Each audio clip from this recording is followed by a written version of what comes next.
கடந்த காலம் எதிர்காலம் உங்க வாழ்க்கையில ரணகளத்தை பண்ணுதுங்க. பெரிய ரவுடிசம் பண்ணிட்டு இருக்கு. சில நேரத்தில் பார்த்துருக்கேன், இந்த புதுசா வர்ற ஜென்சி பாய்ஸ் இந்த பொட்ட பிள்ளைங்களோட போய் வழிச்சிட்டு இருக்கிறது, ஃபிளர்ட் பண்ணிட்டு இருக்கிறது, தெளிய வச்சு அடிக்கிறாயான்னு சொல்றாங்க பாத்தீங்களா? அது மாதிரி வாழ்க்கை உங்களை தெளிய வச்சு.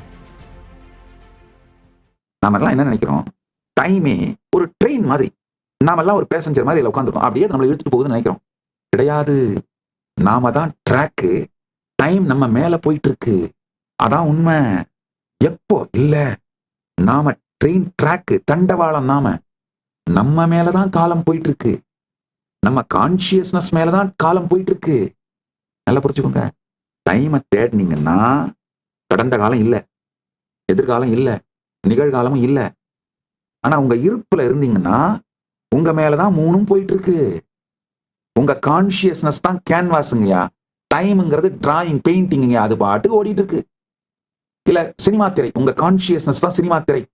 பாஸ்ட், பிரசன்ட், ஃபியூச்சர் இதெல்லாம் சினிமா மாதிரி போய்கிட்டே இருக்கு. அது பாட்டுக்கு திரை சினிமாவை பார்க்க ஆரம்பிச்சதுதான் பிரச்சனை.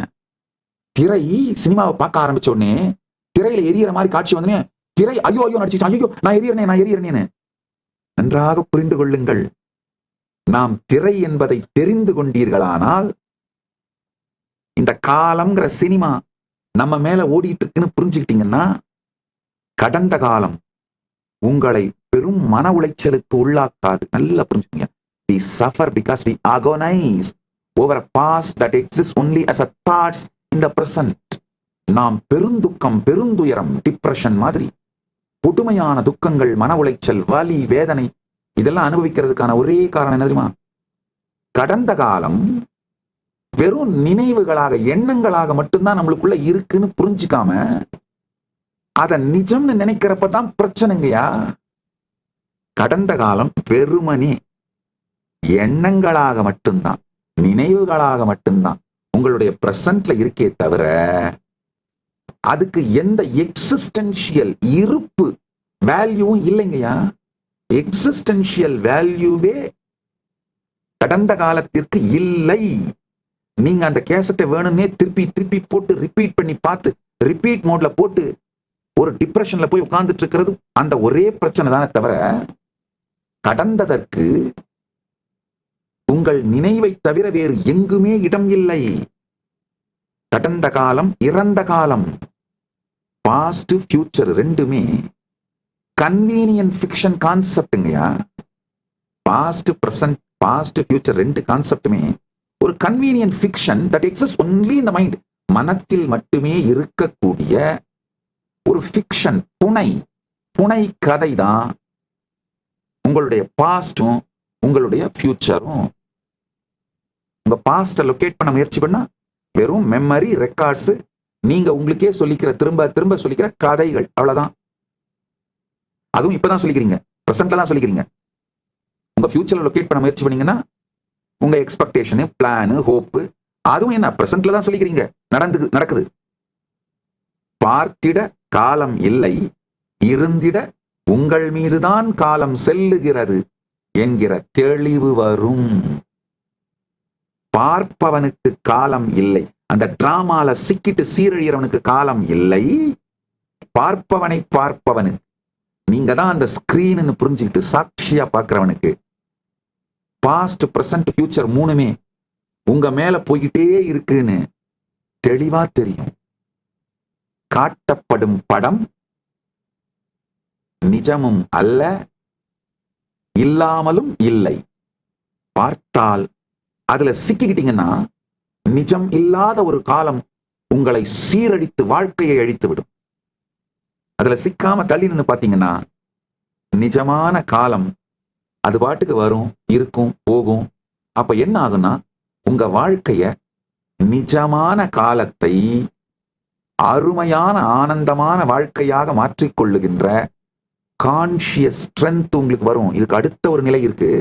அது என்னன்னா, வெளியில எப்படி இருக்கு அப்படிங்கறத நீங்க மாத்த கூட வேண்டியதில்லை. உள்ளுக்குள்ளேயே உங்களால ரீஆர்கனைஸ் பண்ணிக்க முடியும். உங்களுக்கு தேவையான அனுபவங்களை உங்களால மேனிஃபெஸ்ட் பண்ணி வாழ முடியும். கான்சியஸ்னஸோட ஸ்ட்ரென்த் அதிகமானா டைரக்ட் எக்ஸ்பீரியன்ஸ்ல நீங்க சென்டர்டா இருக்க ஆரம்பிச்சீங்கன்னா, நல்லா புரிஞ்சுக்கோங்க, எக்ஸ்பீரியன்ஸ் சென்டர்டாவே வாழ ஆரம்பிச்சீங்கன்னா, உங்க கான்சியஸ்னஸுக்கு எந்த எக்ஸ்பீரியன்ஸ் வேணாலும் எக்ஸ்டர்னல் ஸ்டிமுலி இல்லாமலே, எக்ஸ்டர்னல் ட்ரிகர் இல்லாமலே மேனிஃபெஸ்ட் பண்ணி பார்க்கவும் வாழவும் முடியுங்கிறது புரிஞ்சதுன்னா, அப்ப நடக்கிறது தான் முழு சுதந்திரம். Conscious sovereignty. நரக வாழ்க்கையிலிருந்து நல்வாழ்க்கைக்கு சென்று, நல்வாழ்க்கை அப்படிங்கிறதுல இருந்துமே முழு விடுதலை அடைந்த சுதந்திர வாழ்க்கைக்குள் மலருவீர்கள்.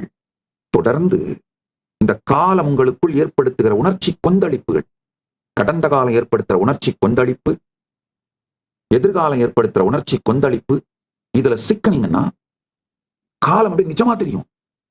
அந்த டெல்யூஷன்ல, இல்யூஷன்ல அப்ப வாழ்க்கையே சிக்கி சீரழிஞ்சு நரகமாத்தான் வாழ்வீங்க. எப்போ நீங்க திரை இதுல இந்த காலம் மூவாயிட்டே இருக்குன்னு புரியுதோ, அப்போ நல் வாழ்க்கையாக, ஸ்வர்க்க வாழ்க்கையாக உங்களை நீங்களே சீரமைச்சுப்பீங்க. ஆஹா, என் எக்ஸ்பீரியன்ஸ் இனிமையா முழுமையா ஆனந்தமா இருக்கிற மாதிரி உங்க வாழ்க்கையை கான்சியஸா கட்டமைச்சுப்பீங்க. அது சொர்க்க வாழ்க்கை. இதை தாண்டி ஒண்ணு, எல்லா எக்ஸ்பீரியன்ஸையும் வெளியில் இருக்கிற சூழ்நிலைக்கு சம்பந்தமே இல்லாம இர்ரெலவெண்டா, ரிடண்டன்டா உங்களாலேயே மேனிஃபெஸ்ட் உருவாக்கி வாழ முடியும்னு தோணும் பொழுது, நீங்க ஒரு முழு சுதந்திரமான, வெளியில் இருக்கிற எதையும் எதுவும் எதனாலும் பாதிக்க இயலாத, எதுவும் பாதிக்க இயலாத, எதனாலும் பாதிக்கப்படாத ஒரு கான்சியஸ் சாவரனான ஆன்ம சுதந்திரம் பெற்ற வாழ்க்கையை வாழ ஆரம்பிப்பீங்க. அதுதான் கைலாச வாழ்க்கை. நரக வாழ்க்கையிலிருந்து சொர்க்க வாழ்க்கைக்கு வாங்க, சொர்க்க வாழ்க்கையிலிருந்து அடுத்து கைலாச வாழ்க்கைக்கு மாறுவீங்க. இது மொத்தத்தோட ரகசியம், சாரம் என்னன்னா, உங்களுக்குள்ள நடக்கிற அனுபவங்களை சாட்சியா பார்க்க ஆரம்பிக்கிறதா முதல் படி. அப்போதான் இந்த டைம் இல்யூஷன் கிரியேட் பண்ற சஃபரிங் தெளிய வச்சு அடிக்கிறான்னு சொல்றாங்க பாத்தீங்களா, அது மாதிரி வாழ்க்கை உங்களை தெளிய வச்சு அடிச்சிட்டு இருக்கிறது உங்களுக்கு புரியும். பொதுவா அந்த ஆதீனங்களுக்கு, நம்முடைய கைலாசங்கள், உலகம் முழுக்க இருக்கிற கைலாசங்களுக்கு புதுசா வர்ற சன்னியாசிகள், பிரம்மச்சாரிகள், அவங்களுடைய பிஹேவியர்ஸ், இல்ல புதுசா வர ஆதீனவாசிகள் பிஹேவியர்ஸ் பார்த்திருக்கேன். வந்த உடனே பாத்தீங்கன்னா சில பேர் அவங்களுடைய நல்ல நடுத்தர இல்ல உயர் நடுத்தர அப்பர் மிடில் கிளாஸ் ஃபேமிலில இருந்தே வந்தா கூட, வீடுகள்ல அவங்க கேட்கிற மாதிரி விதமா மல்டிபிள் ஃபுட் எல்லாம் தினந்தோறும் சமைச்சு வச்சிருக்க மாட்டாங்க. தினந்தோறும் அவைலபிளா இருக்காது. ஆனா கைலாசத்துல நேச்சுரலாவே கோவில் நடக்கிறதுனால நிவேதனத்துக்காக தினந்தோறும் நிவேதனம் மற்றும் அன்னதானத்துக்காக குறைந்தபட்சம் 11 விதமான உணவு சமைப்பாங்க. காலையில 11 விதம், மதியானம் 11 விதம், இரவு 11 விதம், விதமா சமைப்பார்கள். விதவிதமான உணவு இருக்கும். வீட்டுல விதமான உணவு வேணும்னா நிறைய நாம உழைச்சாக வேண்டியிருக்கும், வேலை செய்யணும். அந்த சமைக்கிறதுக்கு போர் அடிச்சுக்கிட்டே விதமான உணவுகளை சாப்பிட மாட்டோம், பணமே இருந்தா கூட. அது மட்டும் இல்லாம வீட்டுல இருக்கும்போது ஆர்டர் பண்ணி சாப்பிட்டா அந்த விதமான உணவுகள் உடல் நலத்துக்கு எடுத்துருது. ஒரு வாரத்துக்கு மேல நீங்க விதமான உணவுகளை ஆர்டர் பண்ணி சாப்பிட்டாலும் உடம்பு தாங்காது, ஹெல்த் கொலாப்ஸ் ஆயிடும். விதமான உணவுகளை நீங்களே சமைச்சு சாப்பிட்றதுக்கு நேரம் இல்லாதனாலையும், ஆர்டர் பண்ணி சாப்பிட்டீங்கன்னா உடம்பு கெட்டு போறதுனாலையும், தினந்தோறும் 11 விதமான, காலை உணவுக்கு 11 விதம், மதிய உணவுக்கு 11 விதம், இரவு உணவுக்கு 11 விதம்லாம் யாரும் ஈவன் அப்பர் மிடில் கிளாஸ் கூட சாப்பிட மாட்டீங்க.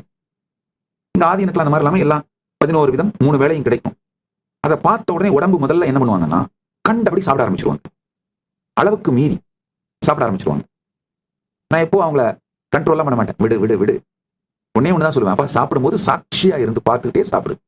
டிவைஸ் பார்க்காத, வேற அட்டென்ஷனை டைவர்ட் பண்ணாத, வேற யார்ட்டையும் பேசாத, அமைதியா உட்காந்துக்கோ. என்ன வேணுமோ எல்லாத்தையும் எடுத்து வச்சுக்கோங்க, நிறைய குவான்டிட்டி எடுத்து வச்சுக்கோங்க. பொறுமையா சாட்சியா இருந்து பார்த்து நல்லா மென்று ருசித்து சாப்பிடுங்க. 1 மாசத்துல அவங்களுக்கே புரிய ஆரம்பிச்சிடும். இல்லப்பா, அத்தனை இருந்தாலும், பக்தர்கள் கொண்டு வந்து கொடுத்தாலும், சமைத்தாலும், இதெல்லாம் எல்லோருக்கும் கொடுப்பதற்கு தான் தவிர நாமளே சாப்பிட்டுட்டு இருந்தோம்னா நம்முடைய உடம்பு மனசு மந்தமான ஒரு நிலைக்கு போய் சாப்பிட்றதை தவிர வேற எதையுமே ஆக்டிவா செய்ய மாட்டேங்குதுன்னு புரிஞ்சிடும். ஒரு மாசம் 2 மாசத்துல அவங்களே அலைன் ஆயிப்பாங்க வாழ்க்கைய. இல்ல இது சரியில்லை. இந்த ஒரே ஒரு விஷயம், அதாவது சாட்சியா இருந்து பார்க்கறது மூலமாவே தாங்களே தங்களுடைய வாழ்க்கையில அலைன் ஆயிடுவாங்க. அதே மாதிரி தாங்க சில நேரத்துல பார்த்துருக்கேன், இந்த புதுசா வர்ற ஜென்சி பாய்ஸ் இந்த பொட்ட பிள்ளைங்களோட போய் வழிஞ்சிட்டு இருக்கிறது, ஃபிளர்ட் பண்ணிட்டு இருக்கிறது, நான் ஒன்றும் கண்டுக்க மாட்டேன், சும்மா இருப்பேன். அது 2 மாசத்துல அந்த பிள்ளையோட மூட் ஸ்விங்கை வேணாலும் ஹேண்டில் பண்ண முடியாது, இவனுடைய மூசை அந்த பிள்ளையால ஹேண்டில் பண்ண முடியாது, தானா உடச்சுக்கும். நான் ஒன்னே ஒன்று தான் சொல்லுவேன், நீ எக்ஸைட்டடா வேக வேகமா இயங்கும் பொழுதும் உடச்சிக்கும் பொழுதும் என்ன நடக்குதுன்னு சாட்சியா பாரு. உள்ளேயும் வெளியிலையும் என்ன நடக்குதுன்னு சாட்சியா பாரு, புரிஞ்சிடும். இதே மாதிரிதான் கடந்த காலமும் எதிர்காலமும் உங்க வாழ்க்கையில ரணகளத்தை பண்ணுதுங்க. பெரிய ரவுடிசம் பண்ணிட்டு இருக்கு. அமைதியா பாருங்க. உங்க வாழ்க்கை ஒரு மார்க்கெட்னா கடந்த கால ரவுடிங்க. கடந்த காலங்கிறது ஒரு பெரிய ரவுடி கும்பல். அது டாய் டூயின்னு அடிச்சு துவச்சு மெரிச்சு அத்தனையும் சின்னாவினமாக்கிட்டு வசூல் குடுறா மாமூல் குடுறா அப்படின்னு அழிச்சிட்டு துவச்சிட்டு போகும். நீங்க ஐயோ என்னடா இதுன்னு மெதுவா உங்க வாழ்க்கையை உங்க கடையை திரும்ப அடுக்கி வச்சுட்டு உட்கார ஆரம்பிக்கும் போது இன்னொரு ரவுடி கும்பல் அந்த ரவுடி கும்பல் அப்படிதான் பண்ணிட்டு இருக்கானுங்க, அவனுங்க கிட்ட இருந்து பாதுகாப்பு நீ எனக்கு மாமூல் கொடு அப்படின்னு இவனுங்க அடிச்சு துவச்சு, அது எதிர்காலம். அது அடிச்சு துவச்சிட்டு அவன் போவான். கடந்த காலத்துல இருந்து நான் பாதுகாப்பு கொடுக்குறேன்னு சொல்லி எதிர்காலம் உங்களை ஏமாத்தி அடிச்சு துவைக்கும். எதிர்காலத்தை எங்க ஒண்ணும் பண்ண முடியாதுடா, நான் தான்டா கிங் அப்படின்னு கடந்த காலங்கிற அந்த ரவுடி கும்பல் திரும்ப அடிச்சு துவச்சிட்டு போகும். ஆனா இவங்க ரெண்டு பேரும் ஒரு நாளும் ஒருத்தன் அடிச்சுக்க மாட்டான். ரெண்டு பேரும் சேர்ந்து உங்களை மட்டும் தான் அடிச்சு துவச்சிட்டு இருப்பான்றது உங்களுக்கு எப்ப புரியுதோ அப்ப முடிச்சுக்கிட்டாரே. கடந்த காலம் எதிர்காலம் ரெண்டு ரவுடி கும்பலையும் நம்மளை தாண்டா அடிச்சு துவைக்கிறானுங்க, அவனுங்க ஒருத்தனுக்குள்ள அடிச்சுக்கவே மாட்டானுங்கடா. எதிர்காலம் உங்களை கன்வின்ஸ் பண்ணும், கடந்த காலத்தை நம்பாத, நான் உன்னை பாரு வேற மாதிரி மாத்திரம் பாரு அப்படின்னு. கடந்த காலம் எதிர்காலம் ஒண்ணும் பண்ண முடியாது, உன்னால ஒன்னுத்தையும் சாதிக்க முடியாதுடா, உன்னை என்ன பண்றேன் பாரு, நீ இந்த மாதிரி நாசமாக்கி வச்சிருக்கிற, உன்னால எப்படா எதையும் சாதிச்சிட முடியும், அது அடிச்சு உடைச்சிட்டு போகும். ரெண்டு பேரும் அடிச்சு உடைச்சிட்டு போறதை பார்த்துட்டு நீங்க சும்மா தேவையான உட்காந்துருக்க வேண்டியதான். இது புரிஞ்சுதுனாலே கடந்த காலம் எதிர்காலம்ங்கிற இந்த ரெண்டு இல்யூஷன் உங்களை அழிப்பதை நிறுத்திவிட்டு சாட்சியா இருந்து பார்த்து அந்த அகோனி பெயின் அதுல இருந்து விடுபட்டுருவீங்க. விடுபட்டு நீங்க காலம்ன்ற ட்ரெயின்ல உட்கார்ந்து இருக்கிற பேசஞ்சர் இல்ல, காலம்ன்ற ட்ரெயின் போறத அந்த ட்ரெயினை தாங்குற தண்டவாளம். கடந்ததும் இருப்பதும் வருவதும் உங்கள் மேல் சென்று கொண்டிருக்கிறது. இந்த ஒரே ஒரு ஷிஃப்ட் தாங்க வேணும். நீங்க அதுல உட்கார்ந்துட்டு போயிட்டு இல்ல, அது உங்க மேல போயிட்டு இருக்கு. நீங்கள் பயணி அல்ல, தண்டவாளம். மீண்டும் ஒருமுறை கதவை திற, காற்று வரட்டும். பகவான் ஸ்ரீ நித்யானந்த பரமசிவம் அருளும் சிறப்பு நீரலை சத்சங்கம்.